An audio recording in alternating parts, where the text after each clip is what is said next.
Shri Arjun Ram Meghwalji, a very distinguished guest of honor today, the Union Minister of State for Law and Justice, my very dear colleagues, Justice C.T. Ravikumar, Justice P.S. Narasimha, Justice K.V. Vishwanathan, Justice Augustine Masih, the Secretary, Department of Justice, Shri R.K. Goel, the Additional Secretary, Department of Financial Services, Shri Tangirala, CMD, Coal India, Shri R.K. Prasad, Shri Atul Kurekar, the Secretary General, all the members of the Bar, especially the Supreme Court Bar Association, the Supreme Court's Advocates on Record Association, senior advocates, all the panel members, distinguished guests, and the participants, including the young children who have received their scholarship checks, those who have received their letters of compassionate appointment.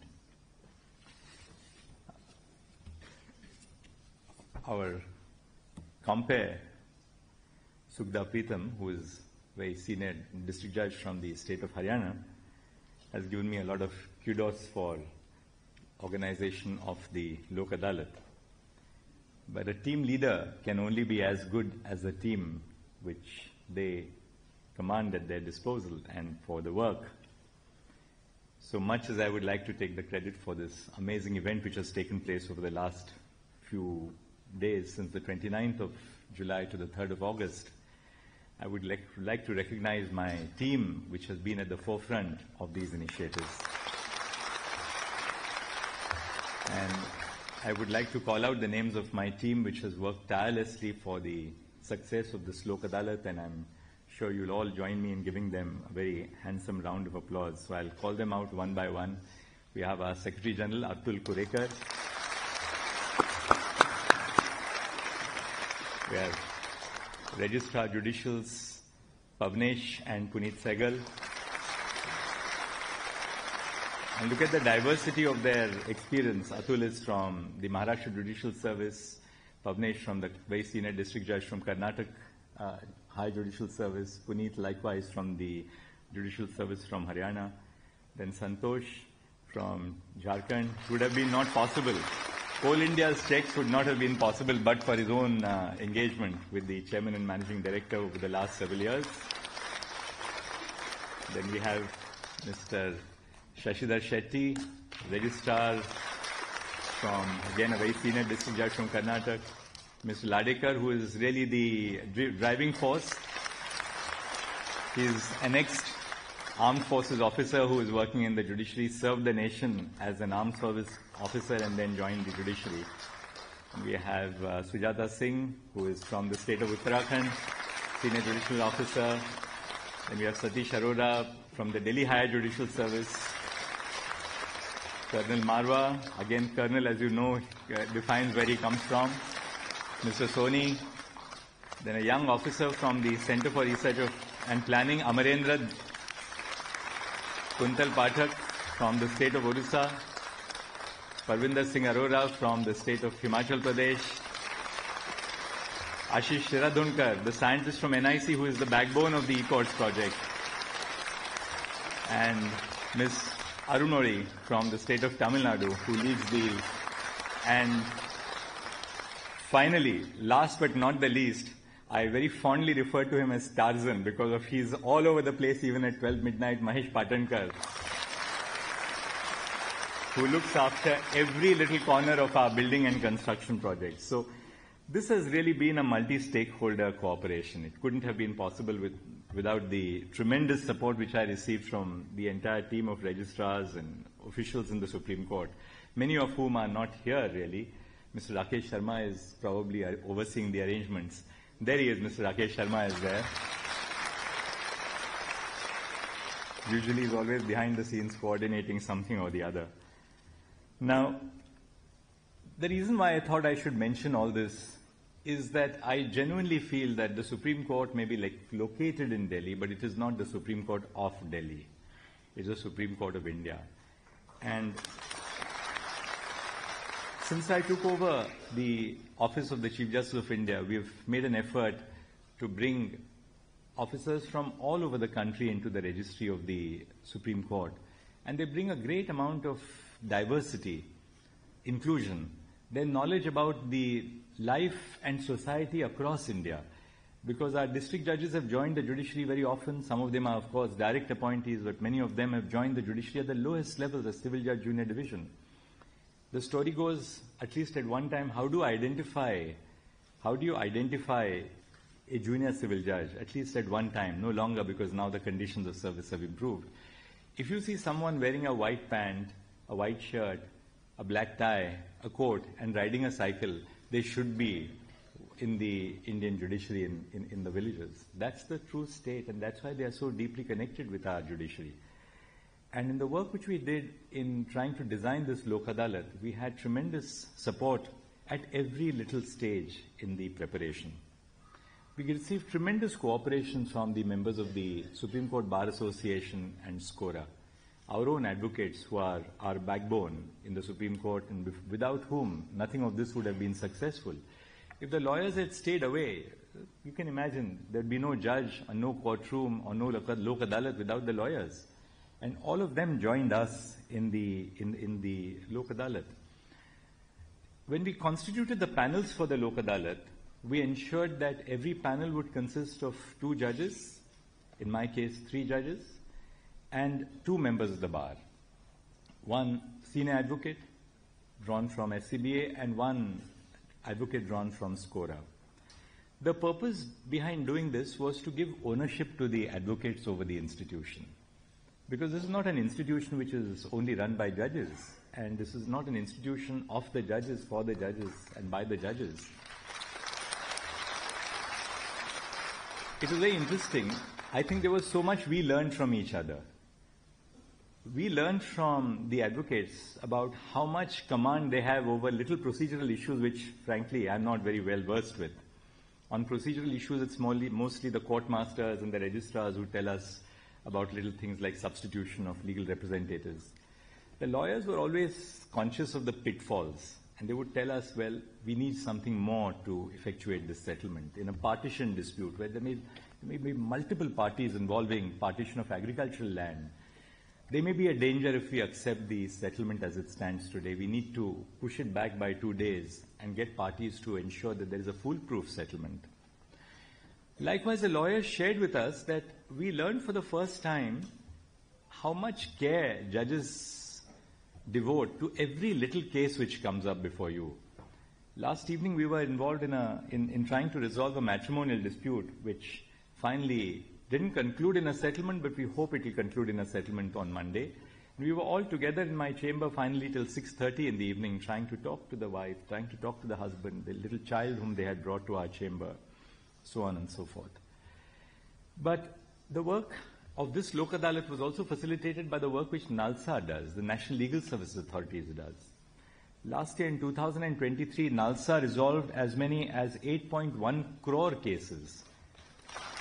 And therefore we would like to acknowledge, of course, our Secretary of the NALSA, Santosh Nehiman, who is here. She is a very senior judicial officer from Delhi. Santosh, you can stand up and...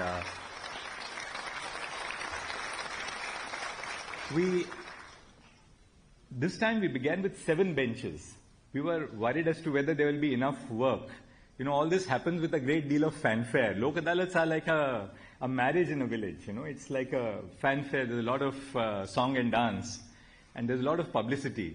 I was also asked to do a little video for Doordarshan, and I had to keep aside my judge's role and cap and my bands and, you know, talk like a person in front of the camera. But then at the end of it, you are really worried. Is this going to be successful? What if the lawyers just don't show up and say that we are not agreeable with what the Chief Justice is doing? And I was always worried about whether this would be successful. So we began with 7 benches. My registrar listing said, sir, 7 benches बनवाएंगे. उससे ज़्यादा बनाओगे और वो काम नहीं आएगा तो क्या करोगे आप? काम भी नहीं होगा, judicial काम भी नहीं होगा और लोक अदालत का भी काम नहीं होगा. But by Thursday, there was so much work which was coming in that we needed 13 benches to operate this Lok Adalat.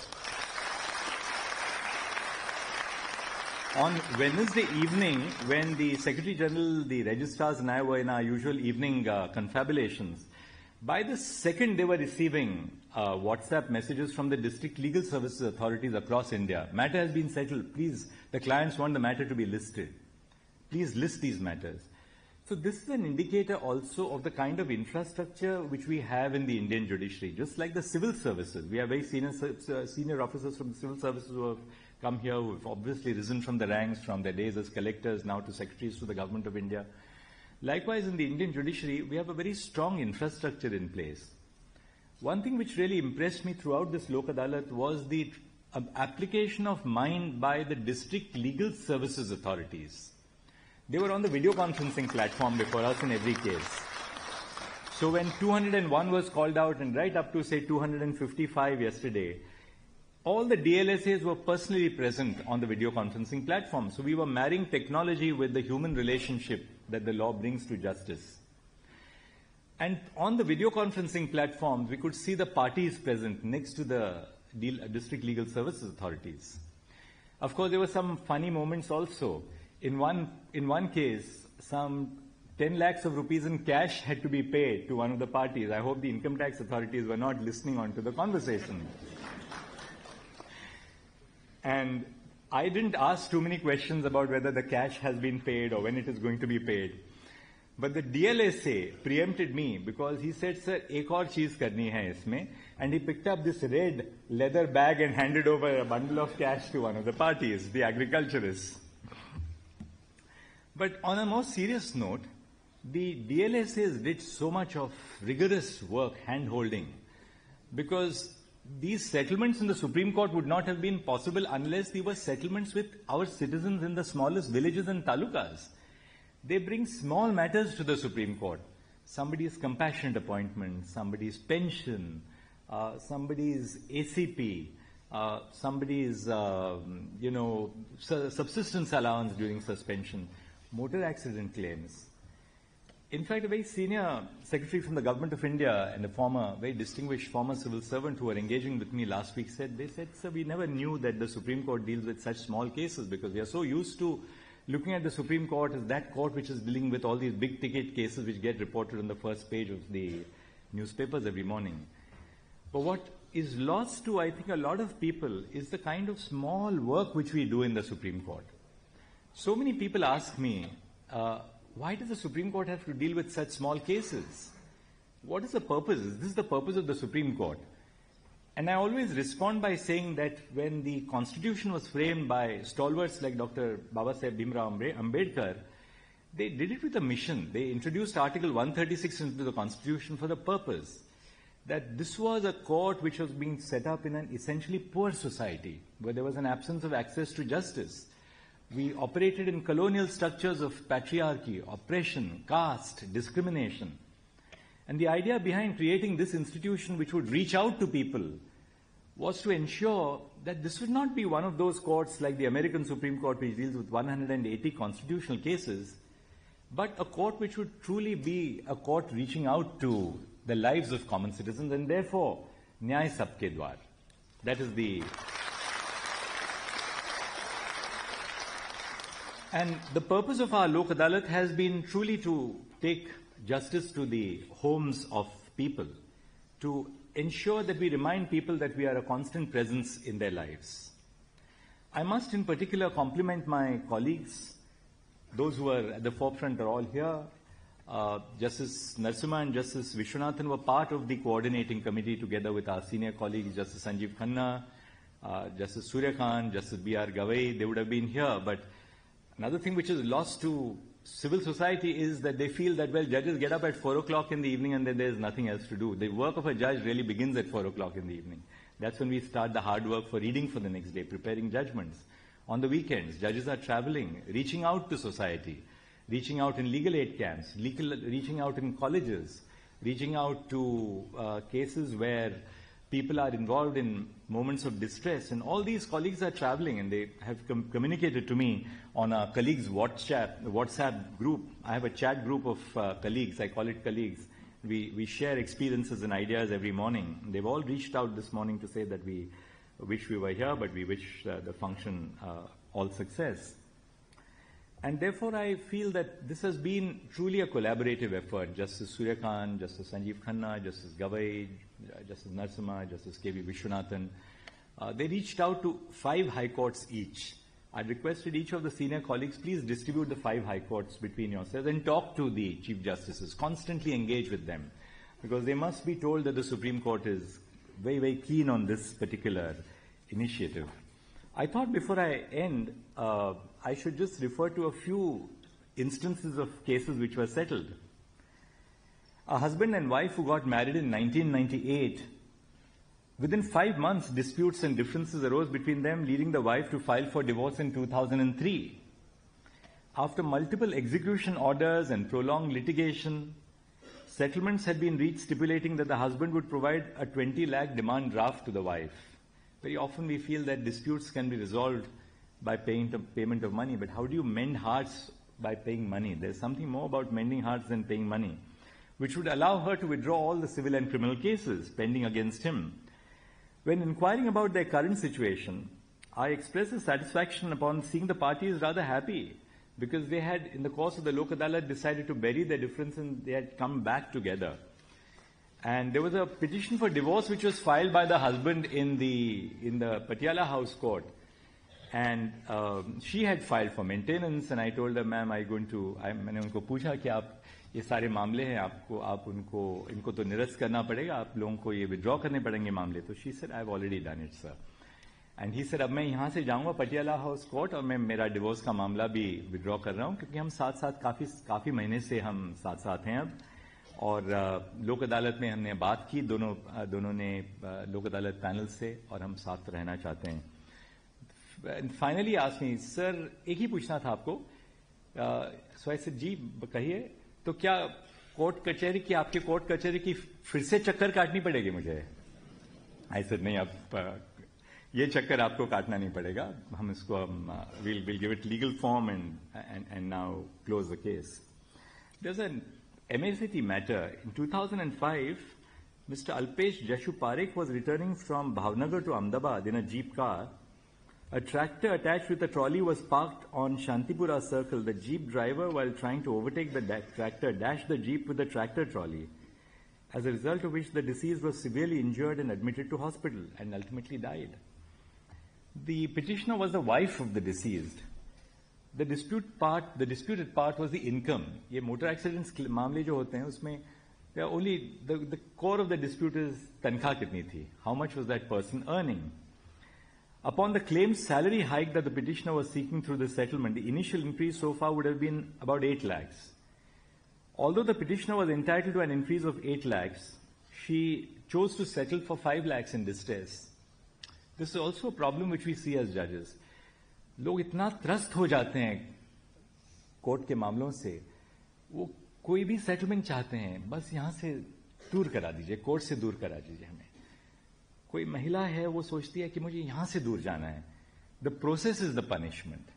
And that is a cause for concern for all of us as judges. So very often we say, no, we'll not allow this matter to be settled, because a settlement reflects the pre-existing inequalities in society. So as judges, we try and say that, well, we'll not settle it, and we'll try and get you a better outcome. So Justice Vikram Nath, upon hearing the respondent's offer of only 1 lakh, Vikram said, I'm not going to accept this settlement.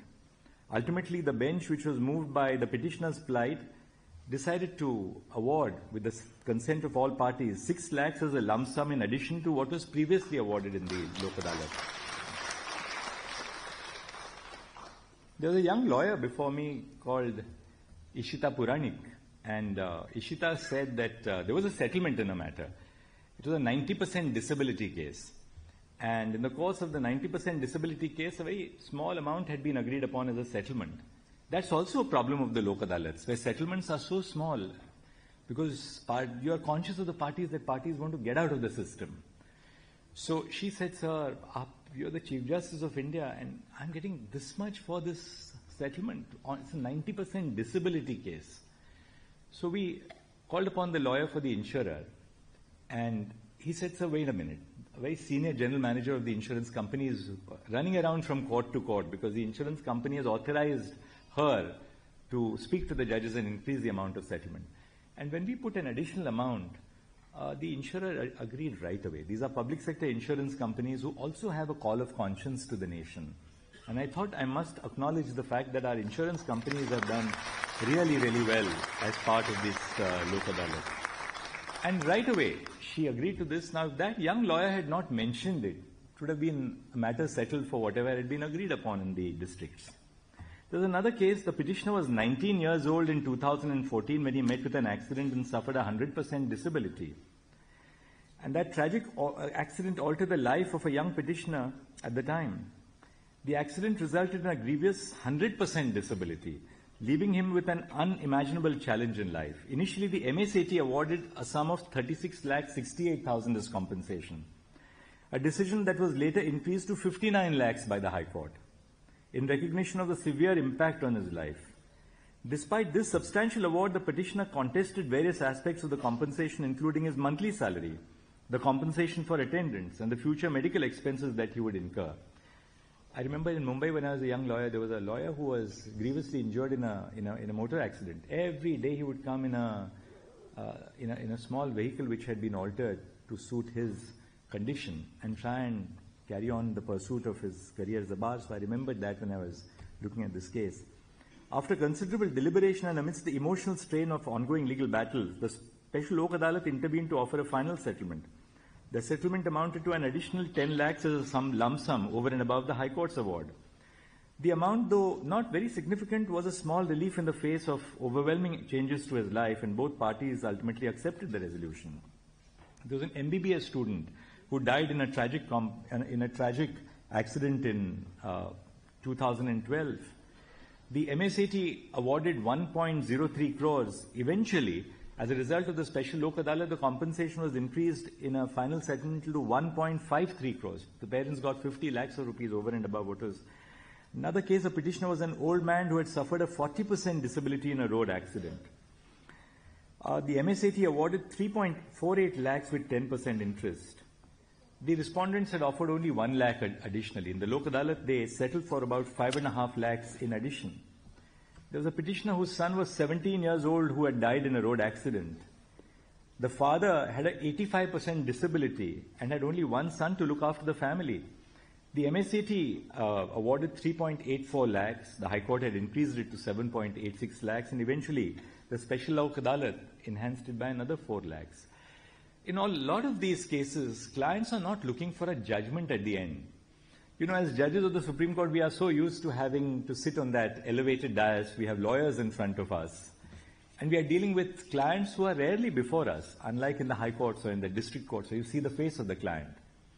So, unlike that, in the Supreme Court, you don't see the face of the client. And the people for whom you render justice in the Supreme Court are, in that sense, invisible to us.